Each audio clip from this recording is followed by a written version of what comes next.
Give me a second. I'm gonna put my earbuds in.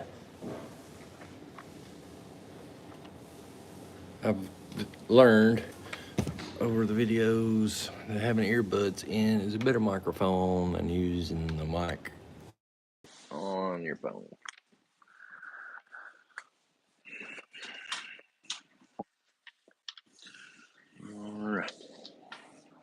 All right.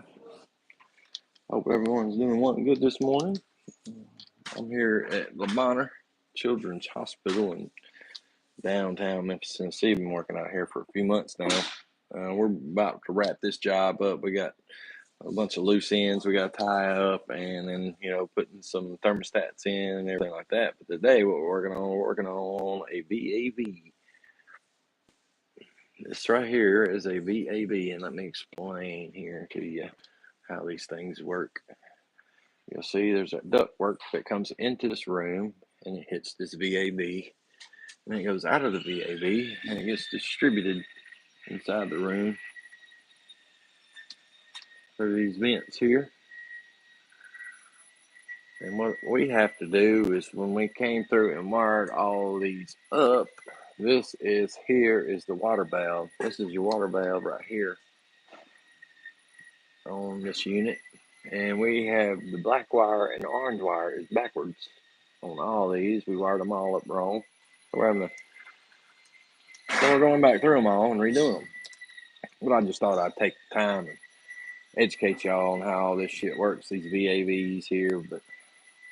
But this is the main. Basically, in these big hotels and big hospitals and stuff like that, what you have is an air handler up on another floor. That's a huge, big metal box, which I've shown y'all in previous videos. And what that air handler does is it pushes out air at 42 degrees, always. It's water cooled. The temperature coming out of the VAV is 42 degrees, like I said. And what it does is the air that's coming into this VAV is at 42 degrees. And this here, you see this shaft right here, there's a dampener in there.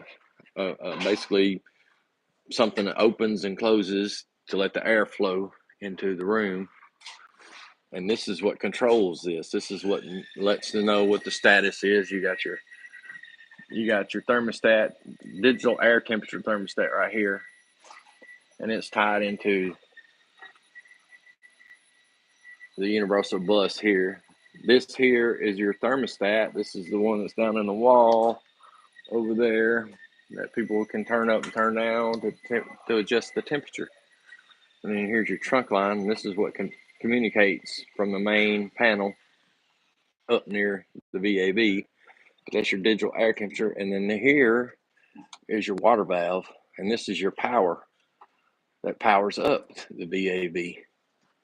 So how this works is the air is being pushed through here, and that water valve right there, this water line right here is pure hot water, like hot water that's like 100 degrees. I'm not sure exactly what the temp of the water is, but it's hot water. And the air that's coming in here is 42 degrees. Yeah. Are you putting checks on them when you get done? No. When you get done with it, like on the little face down here, I'm just going to put a check mark on it. Okay. So we know it's finished. All right. Well, I've only done 2 this morning. All right. I can probably go back right and grab them, but I'm just saying. All right, man. Yeah. All right. So air temperature from here is 42 degrees. This is your water valve. There's a coil in this that's tied to these water valves. That coil water valve will open up and let hot water into this coil. And that 42 air that's constantly the air is constantly blowing into this intake right here. Always. There's always air blowing in it. So this is how you get your heat, how you turn that cold air into hot air for the heat. And this is what this controls. This thing will open up that water valve up there.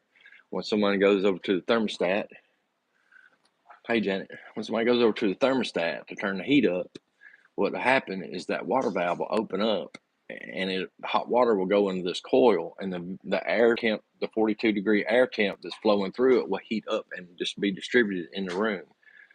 That's how it heats the room.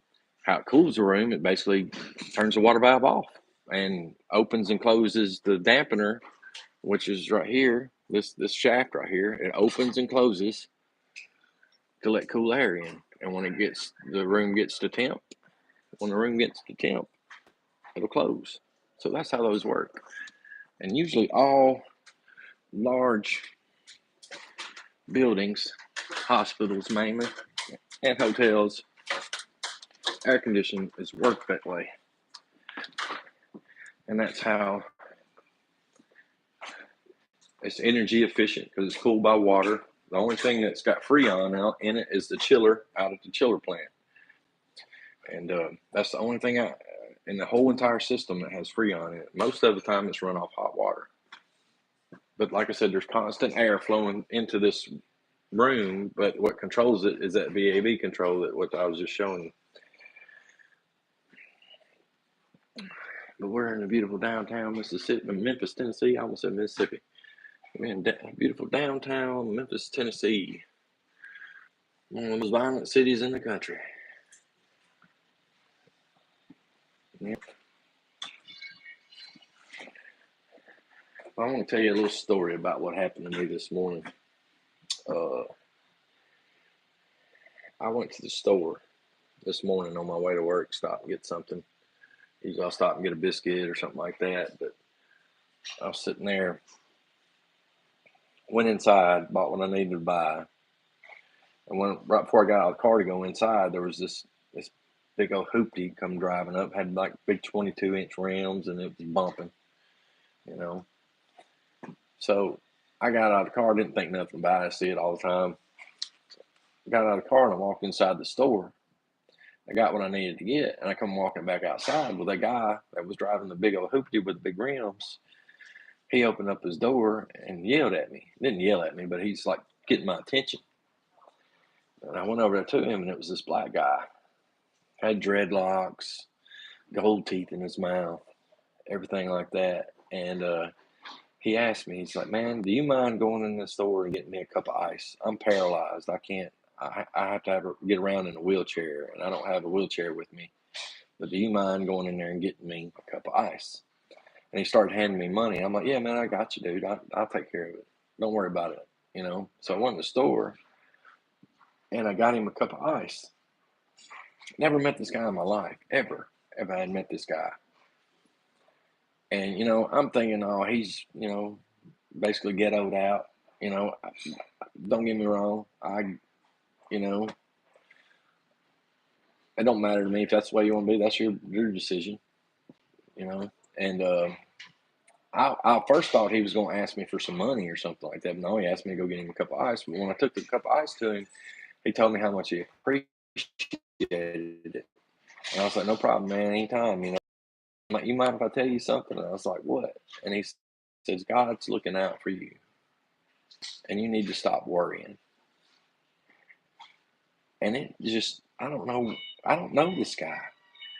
I don't know who he is. Never met him before in my life. And he said something to me that really related to a lot of the shit that I've been going through. And he basically told me God's looking out for me. And I was stunned. I mean, I was just stunned, because somebody that has no idea who you are, but actually can reference something that applies to what's going on in your life. And made me realize a lot of things that I put too much of my energy and frustrations on some things that I shouldn't have, when I should be happy. And I just got to let it go. I got to stop. I can't be keeping on the way I am, because it ain't gonna do nothing to destroy me. And I don't know. It hit home. Have some strange guy sit there that you never met tell you that God loves you and he's watching out for you, not to stop worrying about everything. So I just thought I'd share that with y'all. But I hope I found it interesting. I hope y'all like the videos. Maybe I learned a little something today. Like, share, and comment, subscribe. I appreciate it. Y'all have a good day. God bless Dixie.